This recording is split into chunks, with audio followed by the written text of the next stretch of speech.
আসসালামু আলাইকুম। তো প্রিয় দর্শক, আপনাদের ভাবি নাই বাড়িতে, তাঙ্গ ময়নারে নিমান নিয়ে গেছে। তো আমি আজকে সকালবেলা তো না, প্রায় দুপুরবেলা হয়ে গেছে। তো দুপুরবেলা আইগে দিয়ে এলাম। আঙ্গ ময়না গেছে আপনি ধরুন আজকে থেকে প্রায় সপ্তাহানি হইল, প্রায় সাত দিন হয়েছে আর কি আঙ্গ ময়না গেছে। তো আজকে আবার ময়নারে নিবার নিয়ে আবেদা গেল। তো আবেদা দিয়ে একদিন থাকবো, থাকে ডেকে আবার নিয়ে যাবো আর কি। আর আঙ্গ বাড়ির জন্য একেবারে খালি, কেউ নাই, একদম খালি। আর এখানে যে আঙ্গ মা কাঁঠাল কাটে কাটে খেয়ে দিছে।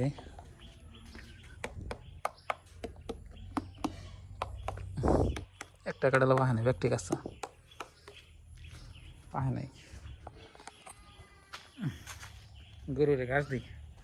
আর একটা কথা আপনাকে কই, আমি কিন্তু গরু দলা যে একটা গরু আসাল না, বেছে দিছি। আয়রা কান্দোস কে? তো প্রিয় দর্শক, গরু কিন্তু আমি বিক্রি কইরা দিছি। কত টাকা বিক্রি করছি? এই কুকুর খাও, ও বলতা দেন কেদা পারেন না ওরা। আর তোরে বলতাম না, দে বলতা দে। হুম হুম হুম বলে হুম হুম বলতে হ্যাঁ দে।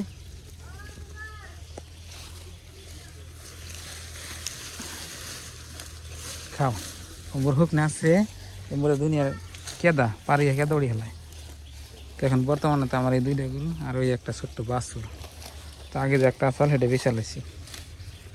তো বেশি টাকা বিক্রি করি নাই, অল্প টাকায় বিক্রি করছি। তো আমাদের এখানে গরুর দাম একেবারে কম। আপনি মোটামুটি ধরেন যে এটা বেশি বড় আসাল না, 15,500 টাকা বিক্রি করে দিচ্ছি মাত্র। বেশ হ্যাঁ, আর কি করবো, ধরেন যে ঘাস খেরো নাই, মেলা কদিন পারলাম। ওই যে গরুটা যে আমি বেচছি ওটা আমাকে বাড়তে হয়েছে। আর বর্তমান যে গাড়িটা দেখেন ওই যে ওই গাড়িটা, ওই গাড়িটা তো আবেদা বাড়ি থেকে দিয়েছিল আবেদার মা। মোটামুটি 2.5 বছর আমি হইল। 2.5 বছরের মধ্যে আপনার এই 2 বিয়ানি 3 বিয়ানি কেউ করেছে আপনাকে কই। 2.5 বছরের মধ্যে 3 বিয়ানি কেউ করে দিল আপনাকে কই। তার মানে আবেদার মায় যে গরু দিছে, মানে আমার হরি গরু দেওয়ার মানে গাবিন্দা দিছে ডাইরেক্ট। মানে বাড়িতে আহার 1-1.5 মাস পরে বিয়ে হয়েছে। ওই জন্য 2.5 বছরে 3 বিয়ে নি আপনাকে কই। তার মানে এক গরু দিছে বহুত দিন আগে, আজকে আনি, কালকে আনি, পরশু আনি, আবার করতে করতে করতে করতে ওই গরুটা ও নেই আপনার পাল খাইছে, একলাই আপনি পাল খাইছে। মানে একলা থাকে তো, একলাই পাল খাওয়ার পরে তো ওই যে বর্তমান যে বাছরটা বেচছি আমি, দলা বাছর যে আমার আসাল, তো ওইটা ওর মানে আবেদকে বাড়ির ওন থেকে পাল খাইয়া মানে 7 মাস হয়েছিল পেটে। তো সেই গরু আনলাম, আনার 2-2.5 মাস পরে বিয়াইলো।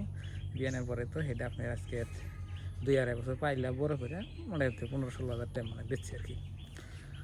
তো প্রিয় দর্শক, গরু পাললে কিন্তু একটা মহব্বতের জিনিস। তো আমার বাড়িতে আজকে একটা গরু কমে গেছে, আমার মনে হতেছে না জানি কত গরু কমে গেছে। একটা গরু মাত্র কমছে বুঝছেন। আর বাড়িতে বানসও নাই, একেবারে বাড়িটা খালি হয়ে গেছে। আর বর্তমান ঘাস খেরও নাই, মানে বৃষ্টি কাটার দিন জানুনি, গরু পালাইতে অসুবিধায়, খেরও নাই, ওই জন্য বেচলাম আমি আর কি। তো মেলা দিন ধরে আপনার গরুটা মানে বেচনে ই করি, কিন্তু ফাইনালি আজকে বেচলাম। আর এই যে দেখুন মিষ্টি কুমড়ার গাছ অনেক বড় হয়েছে। তো এনার ডোকাগুলো দেখেন যে বাইরে বেঁধে পড়তেছে, এনার ডোকা যখন উঠে উঠে না পুকুরে দিয়ে নামবো। বর্তমানে আমি একা একা বাড়তে, আমার বাপ মাও আছে, আবার সেটা কিনে বাবা মা আছে থাকেই। বর্তমান মানুষ হলে আপনার বাড়িতে 3 জন, আবেদাও নাই, ময়নাও নাই। ময়না আপনার গেছে নানি করতে, যে গরমের বন্ধ দিয়েছিল, আর মামা এসে লাই নিয়ে গেছে। তো কয়দিন মতো থাকে আবেদা, থাকে ডেকে আইব আর কি। এই যে দেখুন ঘর একেবারে খালি। তো এখন কী করি, ভালোই লাগে না। তো বন্ধুরা, লম্বা লম্বা ব্লগ বানালে আপনি দেখুন না, তো আপনাকে ছোট্ট মোটো একটা আপডেট দিয়ে দিলাম। তো সবাই ভালো থাকবেন, সুস্থ থাকবেন, দোয়া করবেন। আসসালামু আলাইকুম, বাই বাই।